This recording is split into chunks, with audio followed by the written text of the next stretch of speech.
Nobel prize ہر سال دنیا بھر میں انسانیت کی خدمت اور فلاح و بہبود کے لیے کام کرنے والے لوگوں کو دیا جاتا ہے۔ آخر یہ نوبیل پرائز کیا ہے، اس کی ابتدا کب اور کیسے ہوئی، اور اسے پوری دنیا میں اتنا اہم اور معتبر کیوں مانا جاتا ہے؟ نوبیل پرائز کن کن شعبوں میں دیا جاتا ہے اور اس کے جیتنے والے شخص کو کتنی انعامی رقم ملتی ہے، اور ہمیشہ نوبیل پرائز جیتنے والے افراد اتنے متنازع کیوں ہوتے ہیں، اور وہ کیا راز ہے جو نوبیل پرائز کو شروع کرنے کی وجہ بنا؟ اور سب سے اہم بات، نوبیل پرائز جیتنے کی خواہش تو ہر شخص کی ہوتی ہے، لیکن کچھ افراد ایسے بھی تھے جنہوں نے نوبیل پرائز کو لینے سے انکار کر دیا۔ وہ لوگ کون ہیں اور کس وجہ سے انہوں نے نوبیل پرائز کو لینے سے انکار کیا؟ اگر آپ ان سب باتوں کے بارے میں نہیں جانتے تو ہم آپ کو آج کی ویڈیو میں ان سب باتوں کے بارے میں بتائیں گے۔ سال 2025 میں نوبیل پرائز کے لیے 338 سے زائد امیدوار تھے۔ ان میں 244 افراد اور 94 آرگنائزیشن شامل تھیں۔ ان افراد کی یہ فہرست کو آئندہ 50 برسوں تک خفیہ رکھا جائے گا۔ 2025 میں اس ایوارڈ کے چند فیورٹس میں امریکی صدر ڈونلڈ ٹرمپ، جان کلارک، پیٹر ہاف، وینزویلا کی جمہوریت پسند رہنما ماریا کورینا مچاڈو کے علاوہ کئی اہم شخصیات شامل تھیں۔ نوبیل پرائز انعامات کی وہ کیٹیگری ہے جس میں کیمسٹری، فزکس، ادب، اکنامک سائنسز اور امن جیسے شعبوں میں ایوارڈ دیے جاتے ہیں۔ نوبیل انعام کے جیتنے والوں میں سائنسدان، ماہرین، عالمی رہنما اور مفکرین شامل ہیں۔ نوبیل پرائز ان لوگوں کو دیے جاتے ہیں جنہوں نے گزشتہ 12 ماہ کے دوران انسانیت کو عظیم فائدہ پہنچایا ہو۔ 2025 میں کل 6 نوبیل پرائز دیے گئے، جن میں امن، ادب، اکنامکس، فزکس، طب اور کیمسٹری کے ہر ایک شعبے میں ایک ایک نوبیل پرائز دیا گیا۔ مشہور زمانہ نوبیل پرائز منسوب ہے الفریڈ نوبیل کے نام سے۔ آخر الفریڈ نوبیل کون تھے اور ان کے نام سے منسوب یہ پرائز دنیا بھر میں اتنا معتبر کیوں مانا جاتا ہے، جسے پانے کی خواہش ہر دل میں ہوتی ہے؟ الفریڈ نوبیل 21 اکتوبر 1833 کو سویڈن کے شہر اسٹاک ہوم میں پیدا ہوئے۔ الفریڈ نوبیل اپنے دور کے مایہ ناز معجزہ، انجینئر اور ماہر کیمیا تھے، جنہوں نے اپنی 355 انوینشن کے ذریعے بے پناہ دولت حاصل کی، اور ان کی انوینشن میں سب سے زیادہ اہمیت ڈائنامائٹ اور کارڈائٹ کو حاصل ہوئی، اور انہی کی وجہ سے انہیں عدالتوں کا سامنا بھی کرنا پڑا۔ ایک اندازے کے مطابق الفریڈ نوبیل کی کل دولت $186 ملین سے زائد تھی، اور جب 1888 میں ان کے بھائی لارڈ نوبل کا انتقال ہوا تو کئی اخبارات نے ان کے بھائی کی جگہ الفریڈ نوبیل کی وفات کی خبریں، تعزیت اور کارنامے شائع کیے۔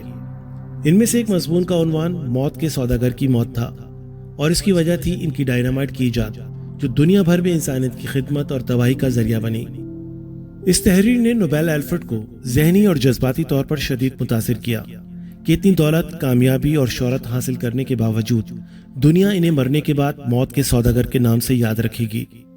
لہٰذا انہوں نے اپنی توجہ فلاحی کاموں کی طرف مبذول کی، اور اپنی وفات سے ایک برس قبل 1895 میں انہوں نے پیرس میں سویڈن ناروے کلب کی ایک تقریب میں اپنی آخری وصیت کا اعلان کرتے ہوئے اپنی کل دولت کا 94% حصہ مختلف مضامین میں قابل قدر خدمات انجام دینے والے افراد کو نوبیل پرائز دینے کے لیے وقف کیا۔ انہوں نے فزکس، کیمسٹری، فزیولوجی، ادب، میڈیسن اور عالمی امن کے شعبوں میں انعامات دینے کا اعلان کیا۔ ان کی وصیت کے ٹھیک ایک برس بعد دسمبر 1896 میں الفریڈ نوبیل برین ہیمریج کے باعث انتقال کر گئے، مگر کئی ناگزیر وجوہات کی بنا پہ تاخیر کے بعد نوبیل پرائز سے متعلق ان کی وصیت پر 1897 میں دی نوبیل پرائز کا آغاز ہوا، اور ابتدا میں ریچنر، سوہیلمین اور روڈولف کو نوبل فاؤنڈیشن کا سربراہ مقرر کیا گیا، جن کا کام نوبیل پرائز کے اثاثہ جات کی حفاظت کے ساتھ نوبیل پرائز کا انعقاد بھی کرنا تھا۔ ان افراد کی منظوری سے امن کے نوبل پرائز کے لیے نارویجن نوبل کمیٹی اور فزکس اور کیمسٹری میں نوبل انعام کے لیے Royal Swedish academy of sciences بنائی گئیں۔ فزیولوجی اور میڈیسن میں نوبل انعام دینے کا فیصلہ کارولنسکا انسٹیٹیوٹ کی نوبل اسمبلی اور ادب میں نوبل کا انعام سویڈش اکیڈمی کے سپرد کیا گیا، اور یوں پہلی دفعہ 1901 میں فزکس، کیمسٹری، ادب، فزیولوجی، میڈیسن اور امن کے شعبوں میں نوبل انعامات دیے گئے۔ اس کے کچھ عرصے بعد سویڈن کے سینٹرل بینک نے الفریڈ نوبیل کی یاد میں اکنامکس میں اہم خدمات سر انجام دینے والے افراد کے لیے معاشیات میں نوبیل پرائز کا آغاز کیا۔ 1901 سے لے کے 2025 تک معاشیات سمیت دیگر 6 شعبوں میں 663 دفعہ 990 افراد کو نوبیل پرائز سے نوازا جا چکا ہے، جن میں 28 تنظیمیں بھی شامل ہیں۔ نوبیل پرائز کا اعلان ہر سال اکتوبر کے پہلے ہفتے میں کیا جاتا ہے، تاہم انعامات دینے کی تقریب ہر سال 10 دسمبر کو الفریڈ نوبیل کی برسی کے دن سویڈن کے شہر اسٹاک ہوم میں منعقد کی جاتی ہے۔